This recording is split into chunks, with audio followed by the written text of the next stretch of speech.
Hey everybody, this is Dave with the Bass Channel, and today we are checking out the BASSRIG Super Vintage pedal from Origin Effects. Before we get too deep into it, I just want to let you know that all the tones that you're going to hear in this video are run straight from the DI of the pedal into our Tascam 2020 interface, and then directly into Logic Pro on the computer with zero post-processing, EQing, or anything of that nature. For this video, we're going to separate out the tones by bass type. So we're going to do a bunch of jazz tones, we're going to do a bunch of P tones, etc. First, let's see how it sounds through the classic, venerable P bass.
It probably won't take rocket surgery to figure out what kind of amplifier this pedal is emulating. Let's just say you can get super vintage tones very realistically. The BASSRIG Super Vintage is an all-analog amp recreation and overdrive pedal based on the legendary Ampeg SVT valve bass amp and its unmistakable 8x10 speaker cabinet. Introduced in 1969, the SVT was the first purpose-built, high-powered bass amp designed to fill big stages. It set a new standard for bass amplification and remains the first choice for many of the world's most respected players. The BASSRIG Super Vintage recreates the sound, feel, and character of this revolutionary bass rig.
Familiar, responsive controls let you dial in instantly recognizable vintage and modern tones, from deep soul and funk to growling rock and metal, while the blend control adds in clean signal for low-end clarity and extra articulation. The Amp Out EQ tailors the voicing of the pedal to suit any amp and cab, never compromising your clean tone. And the cab-simulated DI out means you don't need to use an amp at all. The perfect bass tone direct to your PA or studio console. So because all of the tones we recorded in this video were from the DI out, we're not going to be showing off the amp out EQ or the 1/4 inch output basically from the pedal. But just know that that's there if you need it. Next up, we've got a bunch of Stingray clips.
They call this pedal an all-analog amp recreation.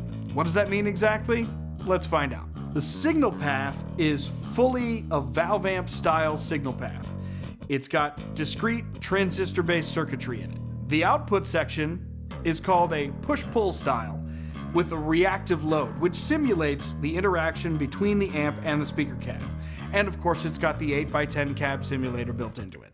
It's got a wide range of gain, from clean to fully dirty, fully completely saturated. It's got a 3-band EQ, and of course it's got a blend knob to mix your dry signal in. For all of you thick mahogany tone lovers out there, here's a bunch of Gibson basses.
So let's talk knobs. What are the extensive controls on this pedal used for? Well, the gain control functions exactly like the volume knob on a non-master volume amplifier. Turn it clockwise for more gain, drive, and distortion. Turn counterclockwise to clean things up. The blend control blends in your clean signal in parallel with the recreated amp tone. Set the control fully clockwise, then turn it counterclockwise to progressively mix in your original clean signal. This can help add definition to your tone, especially in the low end when using overdriven sounds. The output control sets the pedal's overall output level. It isn't part of the BASSRIG's recreated amp circuitry, so the output control won't alter the pedal's overdrive character.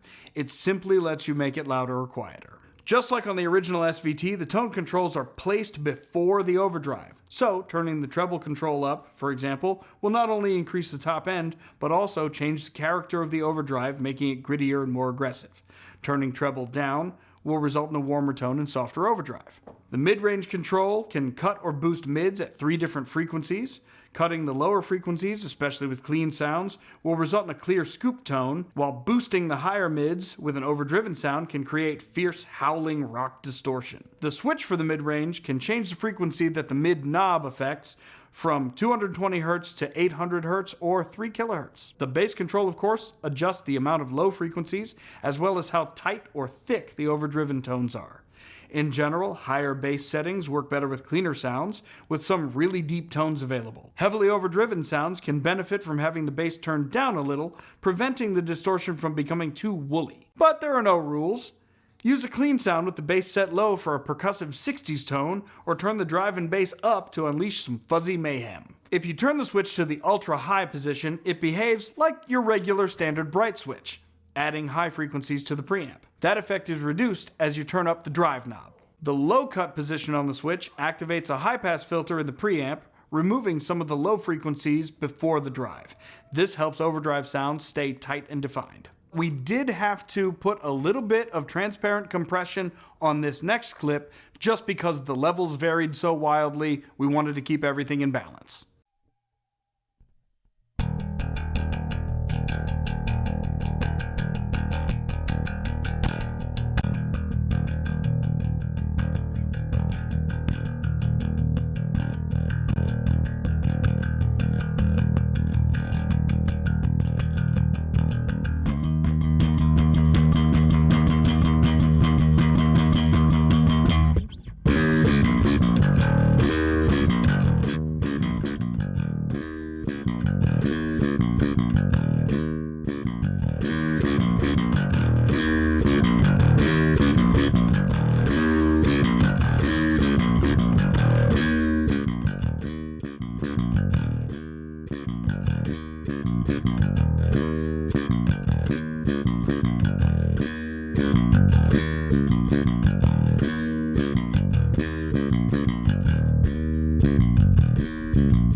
And of course, how could we leave out Chris's favorites? Here's a bunch of samples from different active basses.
So one of the other things that this pedal has going for it that's kind of cool is the fact that it's got that 8x10 cab sim in it. And you can actually set it with the DI out switch to use the cab sim even when you don't have the pedal turned on.